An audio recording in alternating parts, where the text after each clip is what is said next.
This video is based on the Secret Doctrine, published in 1888, under the section Notes on the Oral Teachings of H.P. Blavatsky. Links in the description box and the comment section below. Kamarupa is the principle of animal desire, which burns fiercely during life and matter, resulting in satiety. It is inseparable from animal existence. The kamarupa eventually breaks up and goes into animals. All red-blooded animals come from man. The cold-blooded are from the matter of the past. The blood is the kamarupa. White corpuscles are scavengers, quote, devourers, end quote. They ooze out of the astral through the spleen, and are the same essence as the astral. They are the sweat-born of the kaya. Kama is everywhere within the body. The red cells are drops of electrical fluid, the perspiration of all the organs oozed out from every cell. They are the progeny of the fohatic principle. There are 7 brains in the heart, representing the upadis and symbols of the 7 hierarchies. The fires are always playing around the pineal gland, but when kundalini illuminates them for a brief instant, the whole universe is seen. Even in deep sleep, the third eye opens. This is good for the manas, who profits by it, though we ourselves do not remember. In answer to a question on the 7 stages of perception, HPB said that thought should be centered on the highest, the 7th. Any attempt to transcend this proves that it's impossible to go beyond it on this plane. There is nothing in the brain to carry the thinker on, and if thought is to rise yet further, it must be thought without a brain. Let the eyes be closed, the will set not to let the brain work, and then the point may be transcended, and the student will pass to the next plane. All the 7 stages of perception come before antakarana. If you can pass beyond them, then you are on the monastic plane. Try to imagine something which transcends your power of thought. For example, the nature of the Daihan Kohans, or the Devas, the angels or celestial beings. Then make the brain passive, and then pass beyond. You will then see a white radiant light, like silver, but opalescent, as like mother of pearl. Then waves of color will pass over it, beginning in the tenderest violet, through the bronze shades of green to indigo with metallic luster, and then that color will remain. Now if you see this, you are on another plane, and you should then pass through the 7 stages. When a color comes, glance at it, and if it is not good, reject it. Let your attention be arrested only on the green, indigo, and yellow. These are good colors. The eyes being connected with the brain, the color that you see most easily will be the color of the personality. If you see red, it is merely physiological, and it is to be disregarded. Green bronze is the lower manas, or the lower mind. Reader's note: sometimes this color is also associated with the gallbladder, the spleen, and the liver. It is in the lower abdomen on Lower Egypt, and it may indicate jealousy and or greed. Yellow bronze is the antakarana. Antakarana is a Sanskrit word meaning bridge that connects the lower mind or the lower manas with the higher mind or the mind of the soul. Indigo bronze is the higher mind or the higher manas. These are to be observed, and when the yellow bronze merges into the indigo, you are then on the monastic plane. On the monastic plane, you see the noumena, or the essence of the phenomena. You do not see other people's consciousness, but rather you have enough to do to keep to your own consciousness. The trained seer can see the phenomena always. The adept sees the phenomena on this plane, the reality of things, so he cannot be deceived.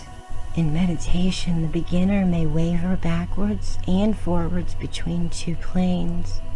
You hear the ticking of the clock on this plane, then on the astral, the soul of the ticking. When clocks are stopped here, the ticking goes on higher planes, in the astral, and then in the ether, until the last bit of the clock is gone. It is the same as with the dead body, which sends out emanations until the last molecule is disintegrated. There is no time in meditation, because there is no succession of states of consciousness on this plane. Violet is the color of the astral. You begin with it, but you should not stay in it. Try to pass on. When you see a sheet of violet, you are beginning unconsciously to form a Mayadi Rupa. Fix your attention, and if you go away, keep your consciousness firmly to the Mayadic body. Do not lose sight of it. Hold on to it like grim death. Mayadi Rupa, Sanskrit meaning illusion, sorcery, the great non-being. Rupa is the form, your astral body. Consciousness. The consciousness, which is merely the animal consciousness, is made up of the consciousness of all the cells in the body, except those of the heart. The heart is the king, the most important organ in the body of man. Even if the head be severed from the body, the heart will continue to beat for 30 minutes. It will beat for some hours if carefully wrapped in a cotton wool and placed within a warm place. The spot in the heart, which is the last of all to die, is the seat of life, the center of all, Brahma. This first spot that lives in the fetus, and it's the last to die. When a yogi is buried in trance, it is this spot that lives. Though the rest of the body be dead, as long as this is alive, then the yogi can be resurrected. It is this spot which contains potentially the mind, life, energy, and will. During life it radiates prismatic colors, fiery and opalescent. The heart is the center of the spiritual consciousness, as the brain is the center of the intellectual. But this consciousness cannot be guided by a person, nor its energy directed by him, until he is at one with the Buddhaimanas. Until then, it guides him, if it can. Hence the pangs of remorse, the prickings of conscience. They come from the heart, not the head. In the heart is the only manifested God. The other two are invisible, and it is this which represents the triad, the Atma Buddhaimanas. In reply to a question whether the consciousness might not be concentrated in the heart, and so the promptings of the spirit caught, HPB said that anyone who could thus concentrate would be at one with Manas, would have united Kama Manas to the higher Manas. The higher Manas could not directly guide man, it could only act through the lower Manas, or the lower mind. There are three principal centers in man: the heart, the head, and the navel, any two of which may positive or negatively affect each other according to the relative predominance of those centers. The heart represents the higher triad, the liver and spleen represent the quaternary or the lower four. The solar plexus is the brain of the stomach. HPB was asked if the three centers above named would represent the Christos, the crucified between the two thieves. She said it might serve as an analogy, but that these figures must not be overdriven or overutilized. It must never be forgotten that the lower manas, or the lower mind, is the same in its essence as the higher, and it may become one by rejecting comic or desirous impulses. And the crucifixion of the Christos represents the self-sacrifice of the higher mind, or the higher manas. The Father that sends his only begotten Son into the world to take upon him our sins. The Christ myth came from these occult mysteries. So it is also with the life of Apollonius of Tyana. This was suppressed by the fathers of the church because of its striking similarity to the life of their Christ. The psycho-intellectual man is all in the head with its 7 different gateways. The spiritual man is all in the heart. The convolutions are formed by thought. The 3rd ventricle in life is filled with light and not with a liquid, as in after death. There are 7 cavities within the brain which are quite empty during life, and it is in these that visions must be reflected if they are to remain in our memory. These centers are, in occultism, called the 7 harmonies, the scales of the divine harmonies. They are filled with akasha, each with its own color, according to the state of consciousness in which you are. The 6th is the pineal gland, which is hollow and empty during life. The 7th is the whole. The 5th is the 3rd ventricle, and the 4th the pituitary body. When Manas is united to Atma Buddhai, or when Atma Buddhai is centered in Manas, it acts in 3 higher cavities, radiating and sending forth a halo of light. And this is visible in the case of a very holy person.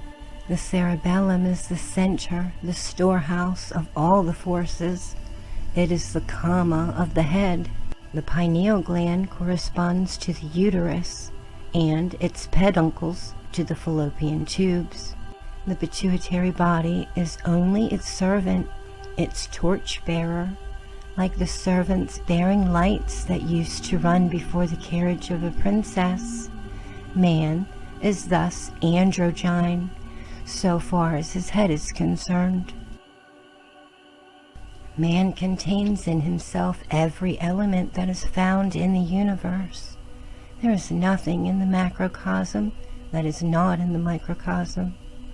The pineal gland, as was said, is quite empty during life. The pituitary contains various essences. The granules in the pineal gland are precipitated after death within the cavity. The cerebellum furnishes the materials for ideation. The frontal lobes of the cerebrum are the finishers and the polishers of the materials, but they themselves cannot create. Clairvoyant perception is the consciousness of touch.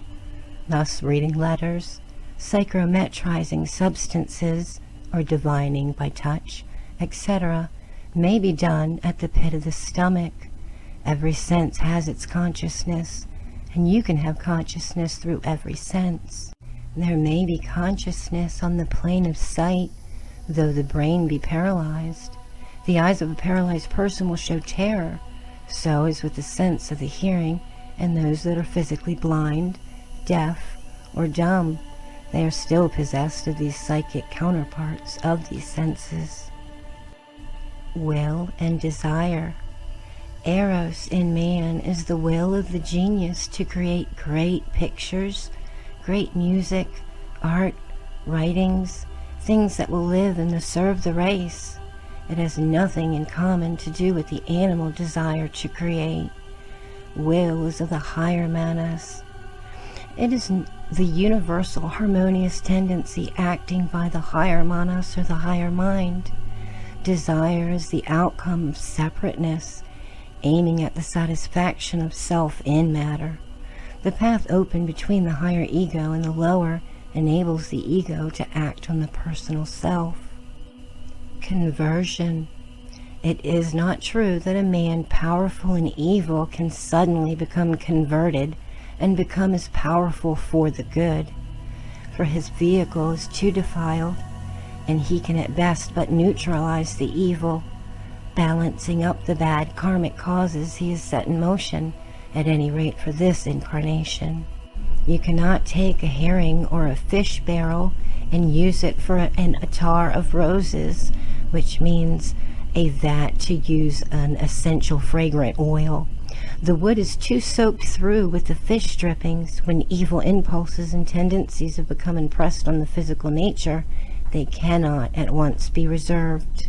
The molecules of the body have been set in a comic direction, and though they have sufficient intelligence to discern between things on their own plane, i.e. to avoid things harmful to themselves, they cannot understand a change of direction, the impulse to which is from another plane. If they are forced too violently, disease, madness, or even death will result. Absolute eternal motion, para-Brahman, which is nothing and everything, motion inconceivably rapid. And this motion throws off a film which is energy or eros. It thus transforms itself into mula prakriti, primordial substance, which is still energy. And this energy, still transforming itself in its ceaseless and inconceivable motion, becomes the atom, or rather the germ of the atom, and then it is on the third plane. Our manas is a ray from the world soul and is withdrawn at pralaya, or the period of rest. Quote, it is perhaps the lower manas of para-Brahman, end quote. That is, of the para-Brahman of the manifested universe. The first film is energy, or motion on the manifested plane. Alaya is the third logos, Mahaya, Buddhai, Mahat. We always begin on the third plane. Beyond that all is inconceivable. Atma is focused in Buddhai, but is embodied only in the manas, these being the spirit, soul, and body of the universe. Please help others to find this content by commenting below, sharing, and liking the video. Until the next time, love yourselves and love each other unconditionally.